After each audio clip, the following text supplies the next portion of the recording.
Hey there, y'all, and welcome to today's Daily Down and Dirty. My name is Fairlight. Welcome to Airy Fairy Tarot. All right, y'all, the message today is a reckoning. You are a motherfucking force of destiny.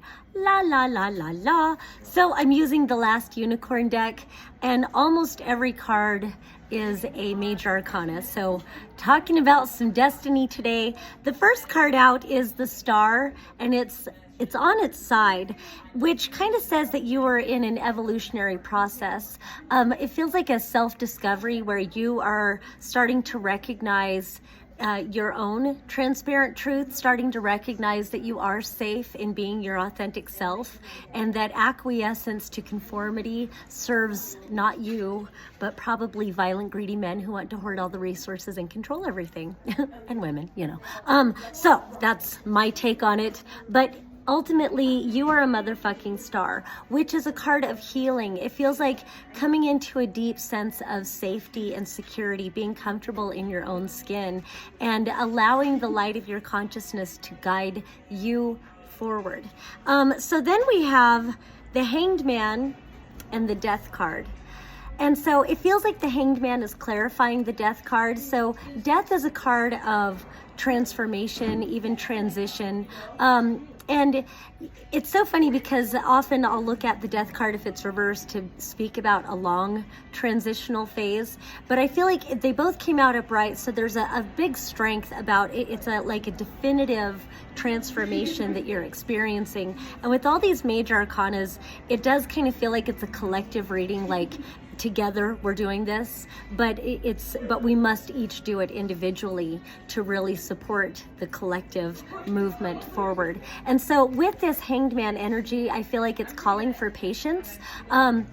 And definitely shifts in perspective. And it feels like having patience not only for yourself, also having patience for others, because I think a lot of people are going through like a long dark night of the soul where they're really having to reconsider their beliefs, reconsider what they're aligned to, reconsider themselves. And it's not always easy to change, you know. It's like, you know, believing, having such deep held beliefs and then recognizing that you're wrong. It's kind of like when we have heroes or whatever, and we can put people up on pedestals, and then we find something out about them and they just fall right off that pedestal.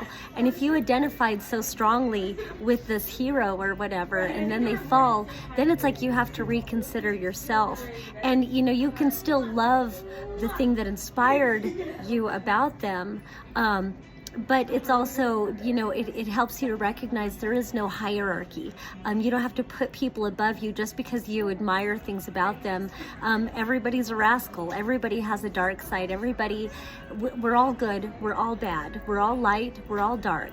It's not a polarity. And I've been doing this mantra that my auntie sent me, and it's so much about transcending duality. There's such a wisdom in transcending this duality, this dualistic perspective, and finding harmony with all things, finding harmony within yourself, and finding harmony in the world and in the universe. So it does feel like, you know, there's a long process going on. There's a lot of perspective shifts, and in that, you're getting down to the bare bones of who you really are and what you really believe. And it feels like freeing yourself from restrictive beliefs, restrictive patterns. This is family trauma as well as societal trauma, dogmas, releasing ourselves from all of these things that are limiting.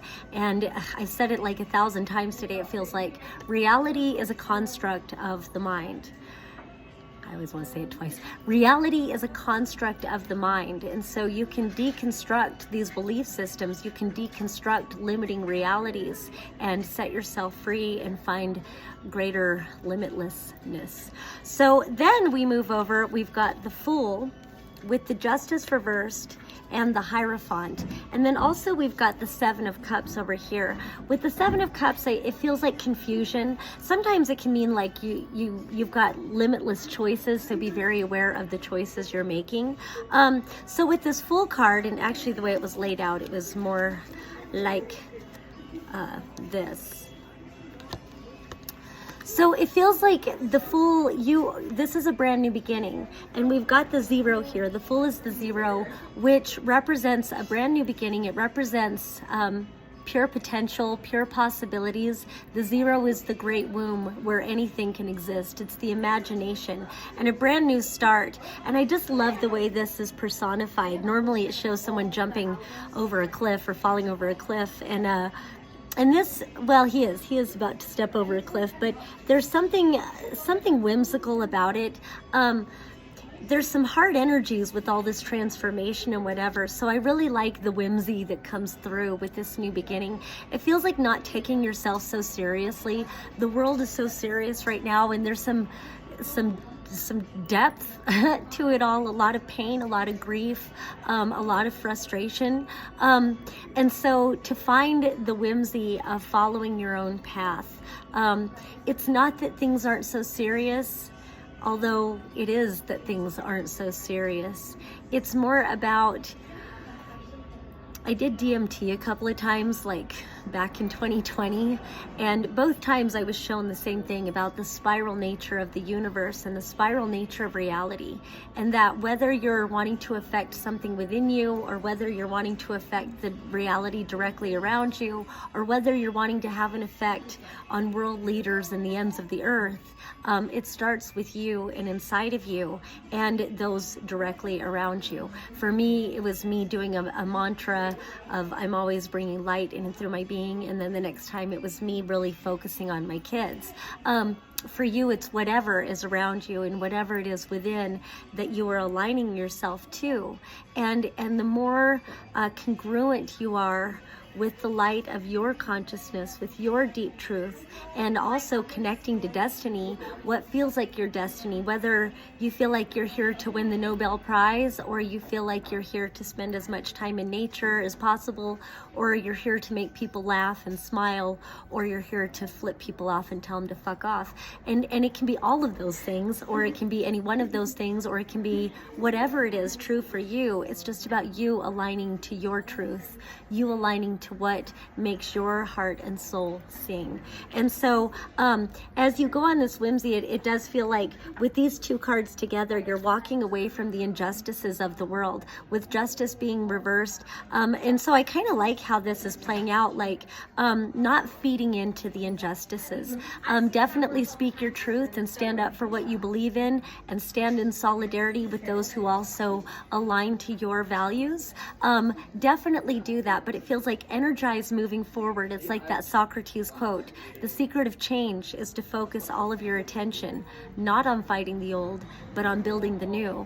And and I like how it will come through. It's a fallacy when people say resist authority.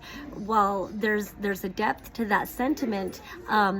Just within that statement, you're energizing that authority is a real thing, and it's made up. Authority is totally made up, just like the clock. Clock time is totally made up. And while it's a useful tool, it can also become a trap. It's a false authority that people fear and obey. And authority is all made up. And again, mostly made up and perpetuated by violent, greedy men who want to hoard all the resources and control everything. And we don't have to acquiesce to these things. We create our own reality. And so I really like that with this Hierophant, and he's holding the key. And a Hierophant, while traditionally it's seen as the Pope and spiritual authority, I think a truer definition, my favorite definition of the Hierophant, is a person who translates the sacred mysteries. And I always want to say it twice. A Hierophant is a person who translates the sacred mysteries. You are the Hierophant if you choose to be. And so it's about what have you come to understand so deeply, and how is that your message for the world? What do you have to teach to others? And, several things come to mind. I have another deck where the Hierophant is personified as a yoga teacher. And I love that. She's teaching her students yoga. And so she may be a yoga master, but at the same time, her learning is not over. There's always so much more to learn, but she can share the knowledge that she already has, you know. She can share what she's already mastered, and so there's a humility, there's a humbleness embodied in that wise teacher, but you have the key to unlock that truth for yourself. And then finally, we end with the Three of Pentacles, which I really do feel like aligns to that destiny. The Three of Pentacles for me goes hand in hand with the Chariot. This is your soul's purpose. This is your, I like to talk about this as the starving artist card. Although whatever your destiny is, whatever is your personal art, is unique to you. You can be in love with accounting, you can be a butcher, a baker, a candlestick maker, it doesn't matter. But I always look at this as like an artist or a musician, because we've probably all known those people that are so committed to their art, and others who are more imbued in the conformist society. They don't understand, and they'll say, why don't you get a job so you can, eat? And the artist, the musician will say, oh, there goes my ring light. I need a new ring light. The artist or musician will say, believe me, if I were like you, I would. But my need to create, this urge to be true to my music or my art, is so much stronger even than the need to eat.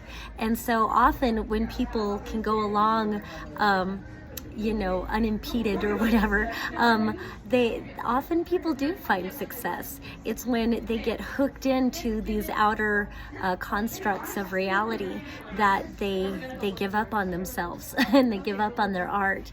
But those who are just so connected to their creative urge, they do find success. But even success itself needs to be defined by you and not by others. You don't have any fucking thing to prove.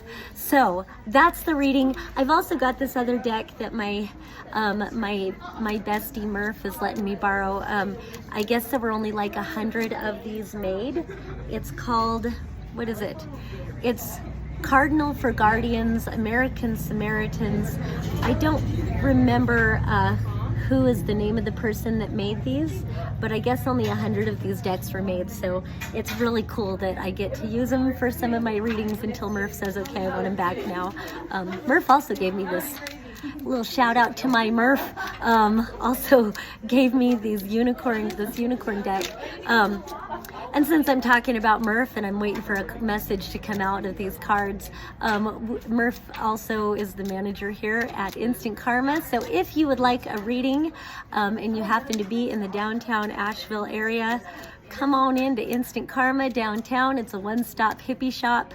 We got all your cool hippie swag. We've got crystals, candles, incense, cute clothes, tapestries, posters, wall hangings, prayer flags, window hangings. I mean, scented rolly things, just handmade soaps, lotions. We've got it all. So, come on in, and of course you can get a palm, tarot, or astrology reading from yours truly. My name is Fairlight, and if you're not in Asheville, then you can hit me up online. I'll have my Calendly link somewhere in the show notes. And so without any further ado, this is probably my favorite card in the whole deck.